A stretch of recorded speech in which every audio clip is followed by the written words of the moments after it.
Good morning. चलिए, welcome to history classes by Tanuja Pankaj. आइए देखते हैं कि हम लोग क्या देख रहे थे।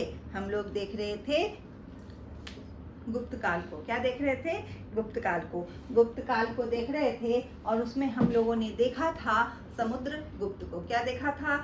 समुद्र गुप्त को, समुद्र गुप्त के विजय अभियानों को। अब हम लोग देखते हैं उसके उपरांत चंद्रगुप्त को। किसे देखेंगे? चंद्रगुप्त। तो ये कौन से चंद्रगुप्त है? चंद्रगुप्त प्रथम नहीं, चंद्रगुप्त द्वितीय, जिनको हम लोग कहते हैं विक्रमादित्य। चंद्रगुप्त द्वितीय, द्वितीय विक्रमादित्य। विक्रमादित्य, ठीक है। विक्रमादित्य क्या है? ये एक टाइटल है। क्या है ये? एक टाइटल है। इसी प्रकार और भी नाम हैं, जैसे परम भागवत की उपाधि है, परम भट्टारक की उपाधि है। किसके? चंद्रगुप्त द्वितीय विक्रमादित्य के। हम सबों ने देखा था कि किस प्रकार समुद्रगुप्त पूरे भारतीय क्षेत्र में अपना साम्राज्य को स्थापित किए थे और साम्राज्यवाद का प्रसार करते हुए दक्षिण भारत तक के क्षेत्र को जीता था, पश्चिम भारत तक के क्षेत्र को जीता था, पंजाब तक के क्षेत्र को जीता था और पूर्व में बंगाल, असम, कामरूप, डबाक, समतट सब क्षेत्र को जीता था। मतलब आज का पूरा बांग्लादेश, आज का, उसके उपरांत और आगे जाइए तो असम, मेघालय का क्षेत्र, कामरूप का क्षेत्र, ये सब क्षेत्र भी गुप्त साम्राज्य के अंतर्गत था। परंतु जैसे जैसे हम लोग गुप्त साम्राज्य के आगे बढ़ते हैं तो हम लोग देखते हैं इसका प्रसार पश्चिम भारत की ओर, मतलब राजधानी से पश्चिम की ओर अधिक दिखाई देता है ना। और राजधानी से हम लोग देखेंगे उत्तर प्रदेश में, और कहाँ पे देखते हैं हम लोग? मध्य प्रदेश में। एडन अभिलेख हम लोगों ने देखा था, मध्य प्रदेश का था, है ना। तो इस प्रकार इसका जो प्रसार है गुप्त काल का, वो हम पूरे उत्तरी भारत में अच्छा खासा प्रसार हम लोग देखते हैं। और अगर हम दक्षिण भारत में इनका प्रसार देखते भी हैं तो पूर्वी तट से। कहाँ से? पूर्वी तट से। भारत का मानचित्र सोचिए तो पूर्वी तट से हम लोग प्रसार देखते हैं। चंद्रगुप्त द्वितीय विक्रमादित्य का शासन काल अगर शुरू होता है तो वो है कब से? वो है 375 ईस्वी से 415 ईस्वी तक। ईस्वी, ठीक है। ये समझ में आ गया? चलो, चंद्रगुप्त द्वितीय विक्रमादित्य का शासनकाल यहीं से आरंभ होता है। अब चंद्रगुप्त द्वितीय विक्रमादित्य को एक बड़ा साम्राज्य मिला था। क्या मिला था? एक बहुत बड़ा साम्राज्य मिला था और समुद्रगुप्त के द्वारा स्थापित सुदृढ़ साम्राज्य मिला था, है ना। समुद्रगुप्त के द्वारा स्थापना तो पहले ही हो गई थी, परंतु समुद्रगुप्त ने उसका जितना विस्तार दिया, इतना विस्तार कभी किसी साम्राज्य का एक टाइम में तो हुआ नहीं था भारत में, है ना। एक राजा के द्वारा अगर हम लोग विस्तार देखेंगे तो समुद्रगुप्त से बड़ा विस्तार करने वाला साम्राज्यवादी शासक बाद में अलाउद्दीन खिलजी इत्यादि दिखता है, अन्यथा और कोई नहीं दिखता है ना। इतने बड़े साम्राज्य को बनाकर अपने पुत्र चंद्रगुप्त को दिया था। तो इस प्रकार हम लोग देखते हैं चंद्रगुप्त का काल क्या है कि एक स्वर्ण युग है, एक सुदृढ़ता का काल है, एक उन्नति का काल है, जिसमें हम लोग साहित्यिक और कला संस्कृति की उन्नति को देखने का प्रयास करेंगे। साहित्य और कला संस्कृति की उन्नति को देखने का प्रयास करेंगे। अभी हम लोग राजनीतिक इतिहास देख रहे हैं तो पहले देख लेते हैं। इसके विषय में हमें जानकारी मिलती है महरौली लौह स्तंभ से। महरौली लौह स्तंभ से इसकी राजनीतिक उपलब्धियां हम देखें तो कहाँ कहाँ थी राजनीतिक उपलब्धियां? राजनीतिक उपलब्धियां थी, एक बंगाल क्षेत्र को जीता था। बंगाल क्षेत्र संभवतः विद्रोह किया होगा, बंगाल क्षेत्र को जीता, क्षेत्र को। और बाहलिक, बाहलिक, बाहलिक, बाहलिक कहाँ था? बाहलिक अफगानिस्तान क्षेत्र था। तो इन दोनों क्षेत्रों को जीता। क्या किया? जीता। इस प्रकार चंद्रगुप्त विक्रमादित्य के समय में क्षेत्र विशालतम था, है ना। समुद्रगुप्त से भी बड़ा क्षेत्र किसका था? चंद्रगुप्त द्वितीय विक्रमादित्य का था। चंद्रगुप्त द्वितीय विक्रमादित्य के विषय में हमें जानकारी अगर हम लोग देखें तो उसके लिए मिलता है महरौली लौह स्तंभ, है ना। क्या मिलता है? महरौली लौह स्तंभ। चंद्रगुप्त द्वितीय विक्रमादित्य का अगर हम लोग देखते हैं कि इनके पूर्व एक राजा का नाम आता है, वो है रामगुप्त। क्या नाम आता है? रामगुप्त। समुद्रगुप्त के उपरांत रामगुप्त नामक एक राजा का नाम आता है। और ये नाम कहाँ पर आता है? तो नाम आता है देवी चंद्रगुप्तम नाटक में, देवी चंद्रगुप्तम नाटक में, है ना। तो रामगुप्त करके आप सुन लीजिए कहानी। रामगुप्त करके एक शासक था और उस शासक के विषय में हमें जानकारी मिलती है देवी चंद्रगुप्तम नाटक में, और मध्य प्रदेश के विदिशा के अभिलेख में भी उसके विषय में उसकी ऐतिहासिकता प्रमाणित होती है। देवी चंद्रगुप्तम नाटक के अनुसार क्या थी कहानी कि रामगुप्त राजा बना समुद्रगुप्त के उपरांत, परंतु हम लोग जानते हैं ना, अगर यहाँ पर हम लोग थोड़ा सा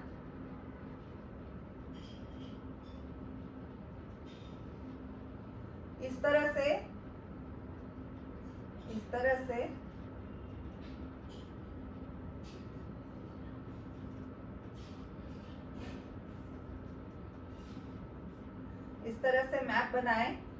से मैप बनाएं तो हम लोग क्या देखते हैं कि इस क्षेत्र में अभी भी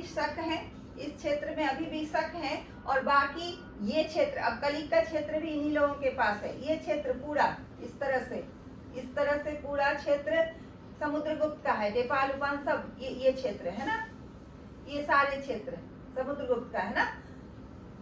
इस तरह से ठीक है। तो इस तरह से क्षेत्र समुद्रगुप्त का है। तो रामगुप्त जब राजा बना तो ये जो शक बचे हुए थे ना, वही रुद्रदामन वाला गुजरात के क्षेत्र में, गुजरात और सिंध के क्षेत्र में जो शक बचे हुए थे, ये लोग फिर से रामगुप्त पर आक्रमण करते हैं और रामगुप्त को बंदी बना लिया जाता है ना। शकों ने रामगुप्त को क्या किया? बंदी बना लिया। ऐसे में उन लोगों ने क्या मांग रखी थी? शकों ने मांग रखा कि भाई आपकी पत्नी ध्रुव देवी, मतलब रामगुप्त जो मगध का शासक है, उसकी पत्नी ध्रुव देवी का मांग रखा कि आप अपनी पत्नी को दे दो तो अपना राज्य और स्वयं को मुक्त करा लो। ऐसे में रामगुप्त तैयार भी हो गया, लेकिन हम लोग क्या देखते हैं कि रामगुप्त का छोटा भाई विक्रमादित्य, ये चंद्रगुप्त द्वितीय विक्रमादित्य, इसको मंजूर नहीं हुआ और ये क्या किया? एक कहानी है कि सबने स्त्री वेश बनाया, इनफैक्ट ध्रुव देवी के वेश में और उनकी कई सखियों के वेश में, कई सौ सखियों के वेश में बहुत सारे योद्धा, जो सबसे योग्य योद्धा थे, और स्वयं चंद्रगुप्त द्वितीय रानी ध्रुव देवी के वेश में और उनकी सखियों के वेश में शक शासक के पास जाते हैं और महल के अंदर जाकर शक शासक की हत्या करते हैं और किले पर अधिकार प्राप्त कर लेते हैं। इस प्रकार सेना भी वहां पर काम नहीं करती है उनकी, और ये लोग विजयी होकर महल में मगध पाटलिपुत्र लौटकर आते हैं। और पाटलिपुत्रा में आकर इन्होंने, चंद्रगुप्त द्वितीय विक्रमादित्य ने क्या किया? रामगुप्त की भी हत्या कर दी और स्वयं शासक बन जाता है। इसकी जानकारी हमें कहाँ मिलती है? तो जानकारी हमें मिलती है मुद्रा राक्षस से। देवी चंद्रगुप्तम किसका है? ये है विशाख दत्त का। किसका? विशाख दत्त की रचना है देवी चंद्रगुप्तम नाटक। ठीक है, याद रहेगा ना। तो इसमें लिखा हुआ है कि रामगुप्त के विषय में इसके अतिरिक्त विदिशा का अभिलेख है, मध्य प्रदेश के विदिशा का अभिलेख है, उससे भी रामगुप्त की ऐतिहासिकता प्रमाणित होती है। चलिए आगे बढ़ते हैं।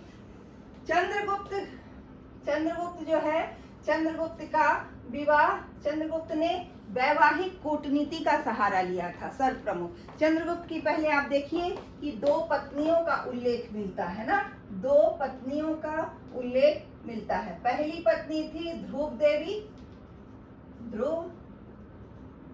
देवी और दूसरी पत्नी थी, आप लोग को याद है, गणपति नाग,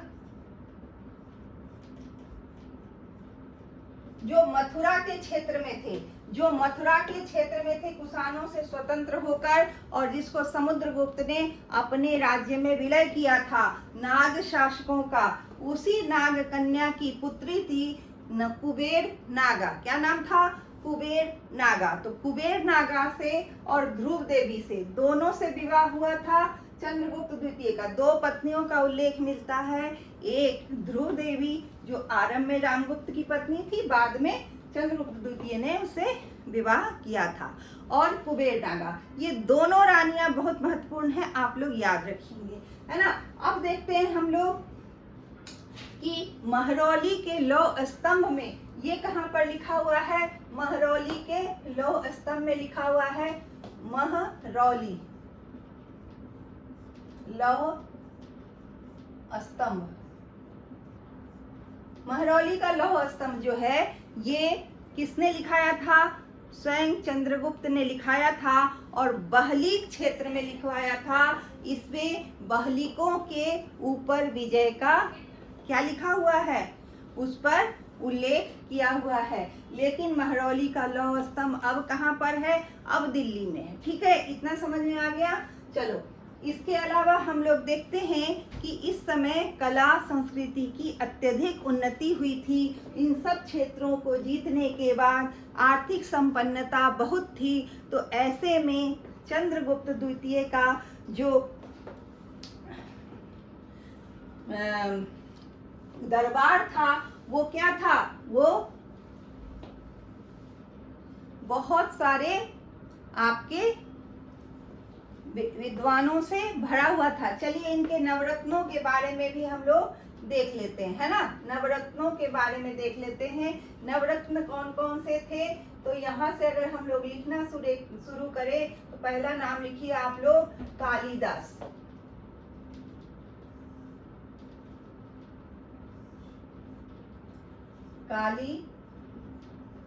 कालिदास। फिर लिखिए आप लोग वाराहमिहिर। फिर आप लोग लिखिए शपणक। फिर आप लोग लिखिए वररुचि। फिर आप लोग लिखिए, और क्या नाम था? धन्वंतरी था, अमर सिंह था, है ना। धन्वंतरी, अमर सिंह।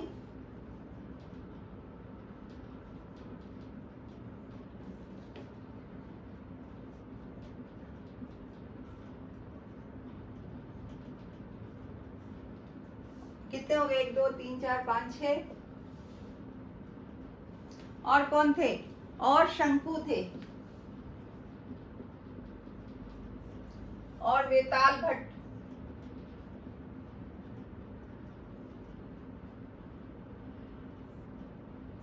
और कौन? वेताल भट्ट के अतिरिक्त बताइए। वेताल भट्ट के अतिरिक्त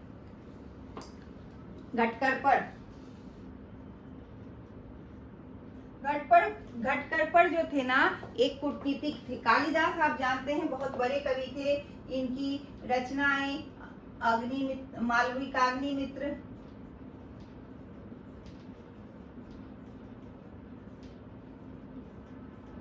अभिज्ञान शाकुंतलम, ये अंतिम रचना थी।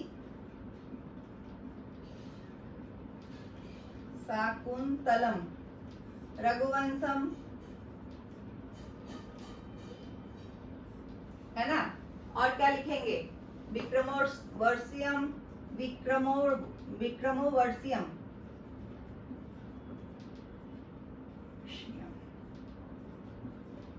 ठीक है।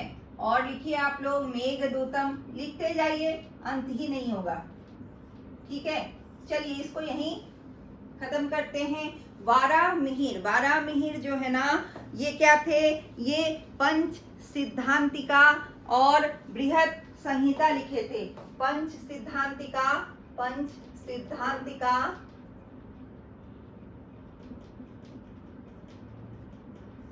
बृहत संहिता।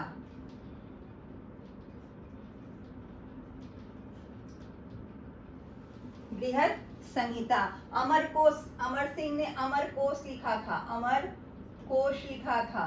और ये शंकु है ना, ये क्या किए थे, ये जो कोनिकल शेप होता है ना, ये जो शंकु होता है उसके विषय में बताया है ना। वरुचि व्याकरण वीर थे, ये व्याकरण लिखते थे, व्याकरण। और छपणक, छपणक क्या थे बताइए? छपणक एक ज्योतिषाचार्य थे, ज्योतिषाचार्य, ठीक है। धन्वंतरी आयुर्वेदाचार्य थे,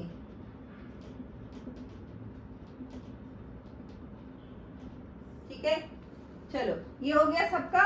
बेताल भट्ट जादूगर थे, क्या थे? जादूगर, ठीक है। इसके समय में हम लोग क्या देखते हैं कि साहित्य की अत्यधिक उन्नति हुई, अत्यधिक उन्नति, है ना। अगर संस्कृत भाषा चरम पर पहुंचा, प्रथम बार हम लोग देख रहे हैं कि संस्कृत भाषा किसी भी राज्य का राजकीय भाषा बन रहा है। इसके पहले उनके यहाँ सातवाहनों के यहाँ भी संस्कृत भाषा का नहीं था, है ना। क्या था वहां पर? प्राकृत भाषा थी, राजकीय भाषा, है ना। संस्कृत में रुद्रदामन का अभिलेख मिला है और उसके उपरांत ये जो गुप्त शासक आए, इन्होंने संस्कृत भाषा को सम्मान दिया और कुलीनों की भाषा कही और राजकीय भाषा बनाया, है ना। तो संस्कृत भाषा क्या है यहाँ पे? राजकीय भाषा है और साहित्य की उन्नति का काल है, संस्कृत साहित्य के उन्नति का काल है संस्कृत। और देखो यहाँ पे मंदिरों के निर्माण का काल है, ये हम लोग याद रखेंगे, मंदिरों के निर्माण का काल है, ठीक है ना। मंदिर तो बन गए थे ना, इसके पहले हम लोगों ने चंद्रगुप्त, श्रीगुप्त के टाइम से देखा कि मंदिरों के लिए दान दिया जा रहा है, मंदिरों का निर्माण हो रहा है। लेकिन अब ये देखिए, ये जो शंकु है ना, ये क्या है? ये वास्तुशास्त्री है, ये आर्किटेक्ट कहिए तो जो कोनिकल शेप होता है, मंदिरों का जो शिखर का आरंभ होता है वो यहीं से दिखाई देता है। अमरकोश जो है ये शब्दकोश है, ये बेसिकली शब्दकोश है, और बेताल भट्ट जादूगर है, ठीक है ना। तो इन सबको हम लोगों ने देख लिया, महरौली के लौह स्तंभ को देख लिया। इसके अलावा उदयगिरी का लौह स्तंभ है, उदयगिरी के लौह स्तंभ में क्या देखते हैं हम लोग कि पार्श्वनाथ की मूर्तियां बनी हैं, जैन मूर्ति। ये कहाँ पर है? मध्य प्रदेश में है। इसको भी हम लोगों ने देखा कि यहाँ पर उदयगिरी अभिलेख से भी हमें चंद्रगुप्त द्वितीय के विषय में पता चलता है, ठीक है। और महरौली का लौह स्तंभ और उदयगिरी अभिलेख और मथुरा अभिलेख, मथुरा अभिलेख से भी हमें पता चलता है। और ये जो अभिलेख था महरौली के लौह स्तंभ से बहलीक विजय की जानकारी मिलती है। तो ये जो महरौली लौह स्तंभ हो गया, ये स्रोत हो गया कि नहीं हो गया? देवी चंद्रगुप्तम नाटक, रामगुप्त के विषय में कहां से पता चलता है? रामगुप्त, तो रामगुप्त के विषय में पता चलता है देवी चंद्रगुप्तम नाटक। तो लिख लीजिएगा देवी चंद्रगुप्तम, चंद्रगुप्तम, यहाँ से रामगुप्त के विषय में पता चलता है, ठीक है। इतना समझ में आ गया। और इसके विषय में और पता चलता है हमें, देखिए इसके विषय में हम लोग एक चीज और देखें तो इनकी जो दो पत्नियां हैं, इन्होंने क्या किया था ना, चंद्रगुप्त द्वितीय विक्रमादित्य ने कूटनीति का भी सहारा लिया था, समुद्रगुप्त ने भी कूटनीति का सहारा लिया है। कैसे नहीं लिया आप बताइए? अलग अलग नीतियां थी, किसी को बोला कि भाई ग्रहण मोक्षानुग्रह की नीति, किसी को प्रसवोद्धारण की नीति, कहीं क्या था पारिचारिक नीति। तो ये सब नीतियां क्या है कि कूटनीति ही तो है, किसके साथ किस प्रकार का व्यवहार करना हमारे राज्य के लिए अच्छा होगा, ये कूटनीति नहीं तो और क्या है। और यहाँ पर हम चंद्रगुप्त को देखते हैं और अधिक कूटनीति, वैवाहिक संबंध का भी यहाँ पर सहारा लिया गया। वहां भी लिया गया था, विदेशी राज्यों को कहा गया था समुद्रगुप्त के द्वारा कि कन्यादान वाली नीति अपनाओ, भैया कन्यादान करो, है ना, शकों को और कुषाणों को कहा गया था। तो इससे मेरे ख्याल से शक लोग क्या हुए होंगे, आहत हुए होंगे, और शकों ने पुनः आक्रमण किया समुद्रगुप्त के मृत्यु के उपरांत। तो यहाँ पर शकों को हराने का श्रेय किसको जाता है, चंद्रगुप्त द्वितीय को जाता है, परंतु शक राजा की मृत्यु अवश्य हुई थी, शकों का पूर्णतः सफाया नहीं हुआ था। बाद में शकों पर आक्रमण करके पूर्ण रूप से समाप्त कर दिया जाता है शकों को, और इसके विषय में हमें जानकारी मिलती है मथुरा अभिलेख में। आइए देखते हैं ध्रुव देवी और कुबेर नागा को। ध्रुव देवी और कुबेर नागा को, ध्रुव देवी से इनका पुत्र था कुमार गुप्त। क्या नाम था, कुमार गुप्त। लिखिए कुमार गुप्त। और कुबेर नागा की पुत्री थी प्रभावती गुप्त। प्रभावती गुप्त, ठीक है, याद रहेगा ना। ध्रुव देवी का पुत्र था कुमार गुप्त और कुबेर नागा की पुत्री थी प्रभावती गुप्त। दोनों भाई बहन, इन दोनों का विवाह चंद्रगुप्त ने कहाँ करवाया, ये बहुत महत्वपूर्ण है। आइए देखते हैं कि वैवाहिक संबंध किस प्रकार स्थापित हुए। कुमार गुप्त का विवाह हुआ था कदम्ब राजवंश में, कदम्ब राजवंश, और प्रभावती गुप्त का विवाह हुआ था वाकाटक राजवंश।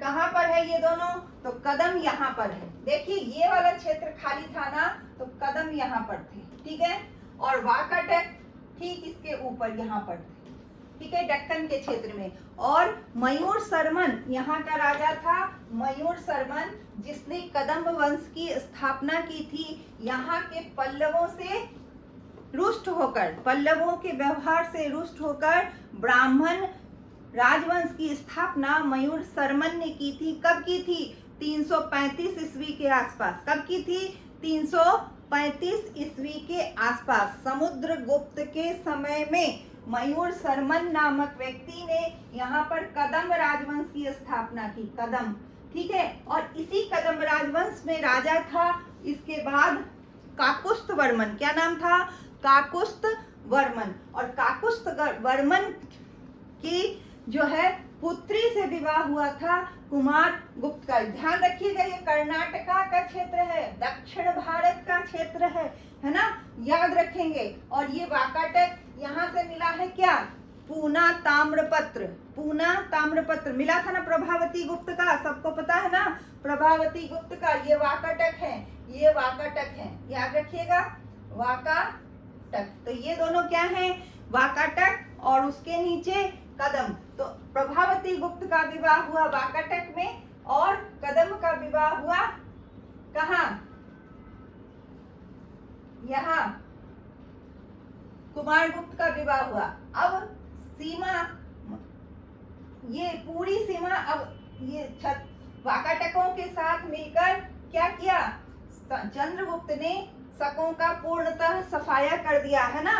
बीच में ये वाकाटक आ रहे थे तो इनके साथ मिलकर खत्म कर दिया शकों को, और शकों को जीत कर ही शकारी की उपाधि लोगों ने दी थी। तो इस प्रकार अब अगर हम देखें तो सीमा इस प्रकार बढ़ गई, इस प्रकार, ठीक है, इस प्रकार बढ़ गई गुप्तों की, ठीक है। तो गुप्तों की सीमा बढ़ गई और सबसे बड़ा क्षेत्र चंद्रगुप्त द्वितीय विक्रमादित्य के काल में ही हमें देखने को मिलता है। इसके अतिरिक्त हम लोग देखेंगे कि चंद्रगुप्त के बाद राजा बनता है कुमार गुप्त। थोड़ा सा कुमार गुप्त के विषय में देख लेते हैं, कुमार गुप्त के विषय में। तो कुमार गुप्त के विषय में हम देखते हैं कि कुमार गुप्त एक योग्य शासक है। कुमार गुप्त एक योग्य शासक है ना। कुमार गुप्त एक योग्य शासक है और कुमार गुप्त के विषय में ये कहा जाता है कि कुमार गुप्त ने अपनी पूरी गुप्त साम्राज्य को थोड़ा सा भी अगर बढ़ाया नहीं तो घटाया भी नहीं। गुप्त साम्राज्य की इंच भर भूमि भी कहीं गई नहीं और पूरा साम्राज्य उसी तरह से बना रहा जिस प्रकार चंद्रगुप्त द्वितीय द्वितीय विक्रमादित्य के काल में बना हुआ था। तो कुमारगुप्त को भी एक महान शासक की श्रेणी में रखा जाता है। अब ये देखिए कि चंद्रगुप्त द्वितीय विक्रमादित्य के काल में 8 प्रकार के सिक्के थे, है ना। सिक्के कितने थे? 8 प्रकार के। इसके काल में हम लोग देखते हैं 14 प्रकार के सिक्के हैं। और जिस प्रकार समुद्रगुप्त का इतिहास प्रयाग प्रशस्ति से मिलता है, चंद्रगुप्त द्वितीय का इतिहास हमें महरौली के लौह स्तंभ से मिलता है, तो कुमारगुप्त का भी इतिहास हमें कहां से मिलता है? कई अभिलेख हैं। अगर सर्वाधिक अभिलेख किसी के मिलते हैं तो वो कुमारगुप्त के अभिलेख हैं। पहला 2-3 अभिलेख आप लोग याद रखें, बहुत अधिक अभिलेख याद रखने की आवश्यकता नहीं है, लेकिन 1-2 कम से कम आप लोगों को याद रखना चाहिए। इसमें महरौली याद रखना पड़ेगा और इसमें आपको याद रखना पड़ेगा, पहला नाम लिखिए विलसाड़ अभिलेख।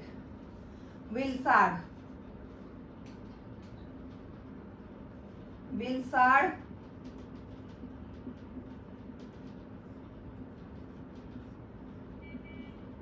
अभिलेख। इसमें जो डेट दिया गया है, गुप्त संवत दिया गया है, उससे पता चलता है कि यह विलसाड़ अभिलेख निश्चित रूप से 415 ईस्वी में लिखाया गया है। गुप्त संवत लिखा हुआ है, परंतु उसके अगर हम ईस्वी निकालें तो 415 ईस्वी उसमें पता चलता है। अर्थात विलसाड़ अभिलेख जो उत्तर प्रदेश में है, आज के उत्तर प्रदेश में, इन सब का आप देखिएगा मगध के क्षेत्र में अधिक कुछ दिखाई नहीं देता है ना।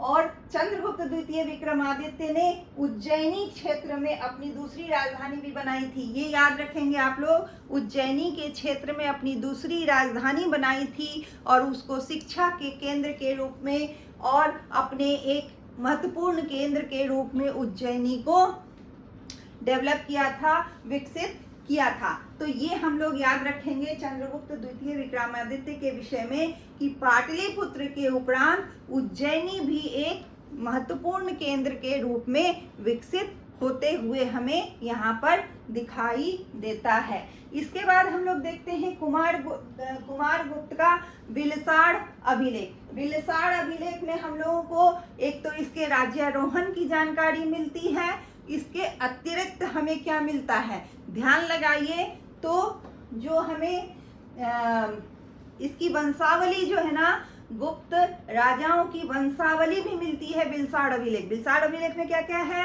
राज्यारोहण, गुप्त शासकों की वंशावली, और तीसरी एक चीज मिलती है विलसाड़ अभिलेख में। क्या मिलती है? वो है कि एक ध्रुव शर्मा नामक ब्राह्मण ने, विलसाड़ अभिलेख में 3 चीजें हैं। पहले लिखिए वंशावली,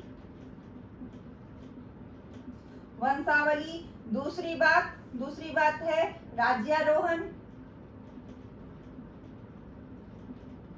तीसरी बात कि ध्रुव शर्मा, माता का नाम था ना ध्रुव देवी, तो ध्रुव शर्मा लिखिए, ध्रुव शर्मा नामक ब्राह्मण ने क्या किया था? एक कार्तिकेय का मंदिर बनाया था। कार्तिकेय मंदिर।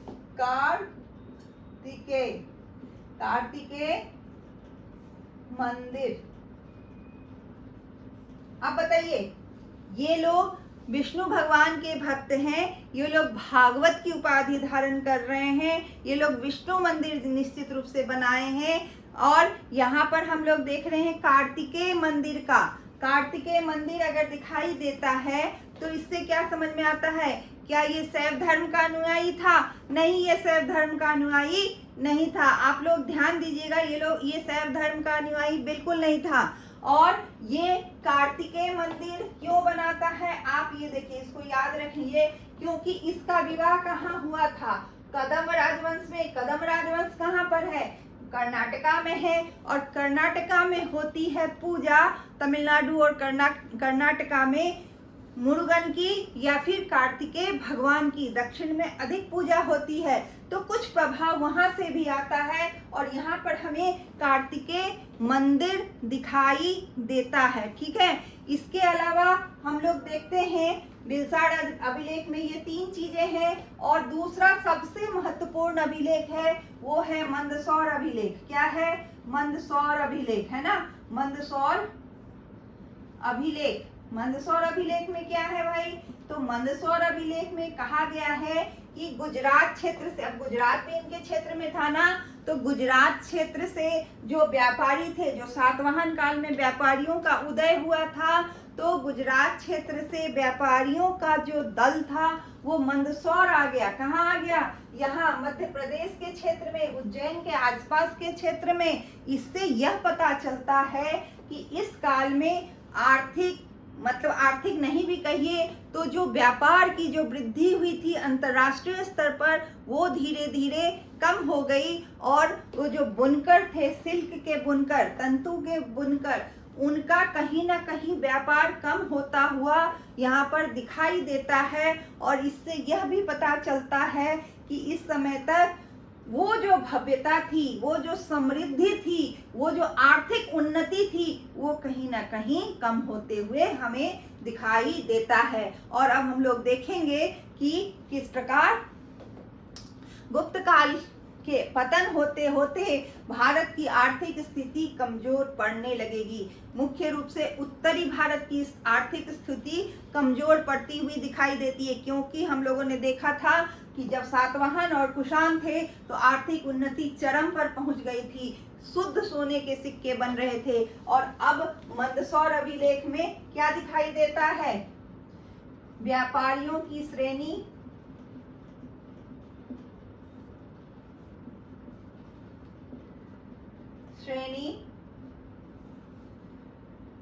मंदसौर आ गई, मंदसौर मंद पड़ गई, इसे ऐसे याद रखिएगा। तो यहाँ पर व्यापार मंद पड़ता हुआ हमें दिखाई देता है। समझ में आ रहा है ना कि आर्थिक उन्नति का काल जा रहा है, भले साहित्यिक उन्नति का काल है अभी भी। साहित्यिक उन्नति तो हमने यहाँ पर देख लिया, मंदिरों की उन्नति का काल देख लिया, क्योंकि शंकु आ गए ना तो शिखर बनने लगे। मंदिरों में भव्य भव्य शिखर बनेंगे, अभी बनना बाकी है, अभी तो आरंभ है, अभी आगे हम लोग देखेंगे कि क्या हुआ है। दो ये हो गया। इसके अलावा हम लोग ताम्रपत्र अभिलेख देख लेते हैं। अभिलेखों में यही 2 याद रखिए। और फिर ताम्रपत्र लेख, जैसे प्रभावती गुप्त का क्या था? पूना ताम्रपत्र, पूना ताम्रपत्र, पूना ताम्रपत्र था ना, पूना ताम्रपत्र। इसमें क्या था?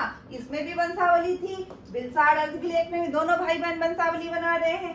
चलो ताम्रपत्र अभिलेख, यानी देखिए ताम्रपत्र, ताम्रपत्र में 3 महत्वपूर्ण हैं। अगर हम देखें तो पहला आता है आपका यहाँ पर बंगाल के क्षेत्र में मिला था, हमें क्या क्या मिला था? धनदेह मिला था, दामोदरपुर मिला था, धनदेह, दामोदरपुर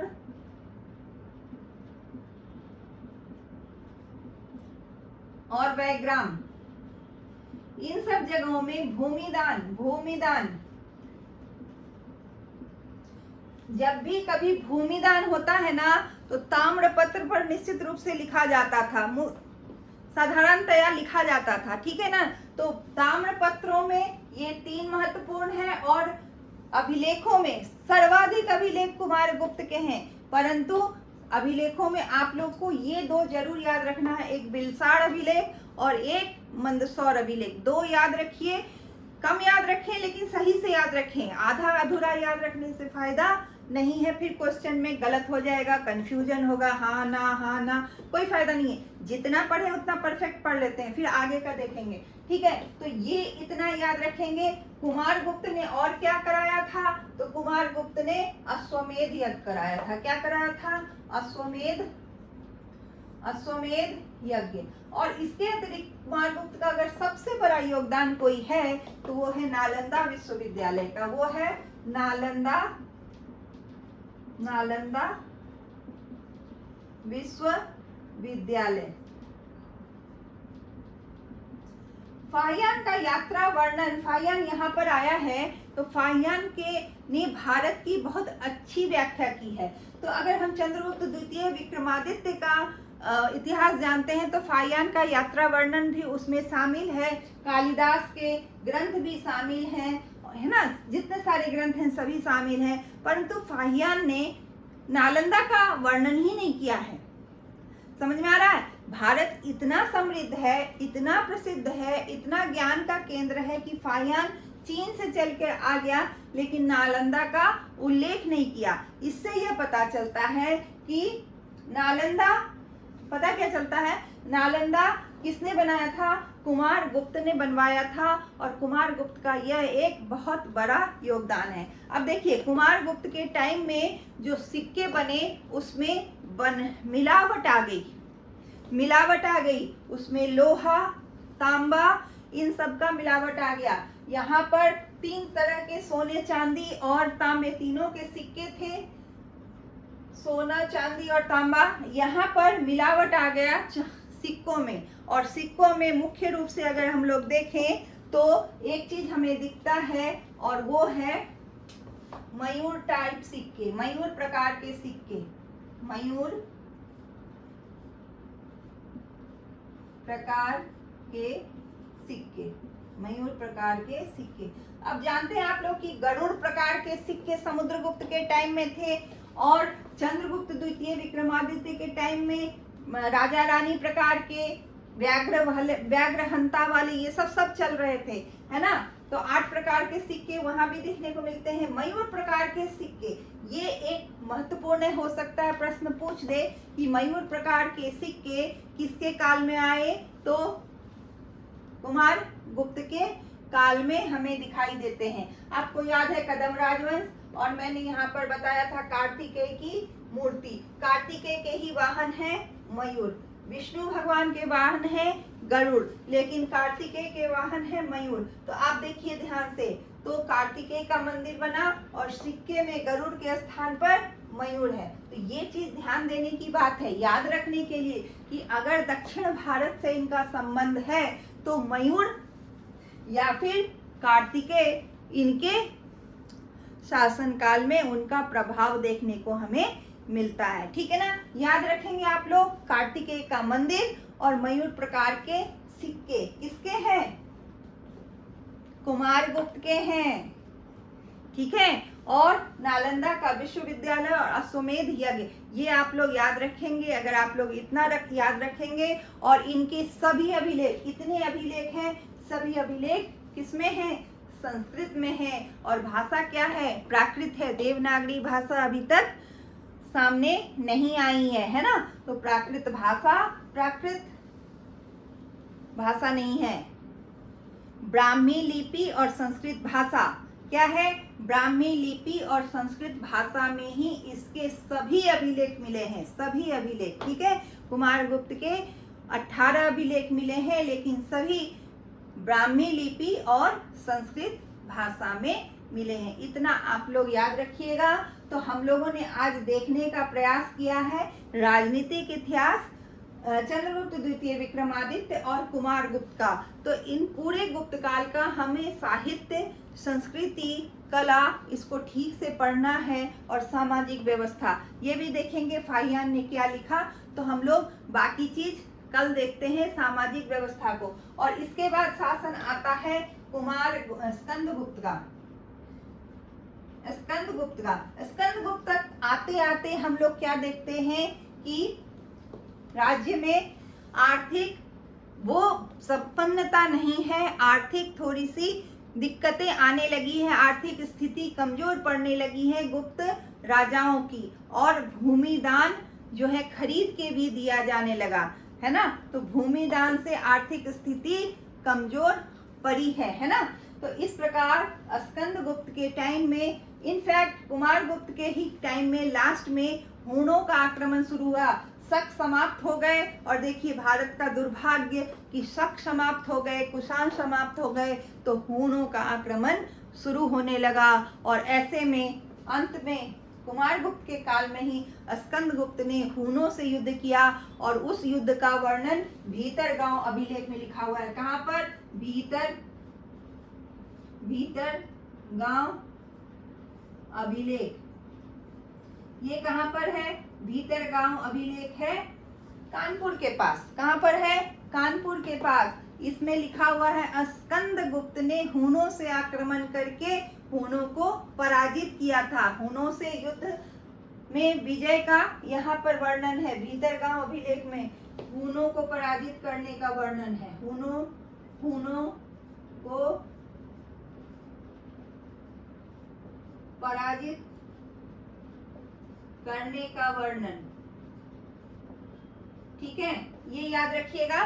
तो स्कंदगुप्त के काल में हूनों ने बार बार आक्रमण किया और स्कंदगुप्त के जीवन काल में वो हूनों से लड़ता रहा और उसके बाद हूनों को रोकता रहा, परंतु हून रुक नहीं रहे थे और स्कंदगुप्त के मृत्यु के उपरांत हूनों ने भारत का पश्चिमी क्षेत्र पर अपना अधिकार आरंभ कर दिया था। ठीक है, परवर्ती गुप्त को भी हम लोग पढ़ेंगे और उसके बाद हम लोग पढ़ेंगे थोड़ा सा पहले सामाजिक व्यवस्था और कला संस्कृति को देखेंगे, फिर हम लोग परवर्ती गुप्तों को पढ़ के आगे के राजनीतिक इतिहास को पढ़ने का, समझने का प्रयास करेंगे। ठीक है, तो इतना आप लोग ध्यान रखेंगे सब लोग, है ना।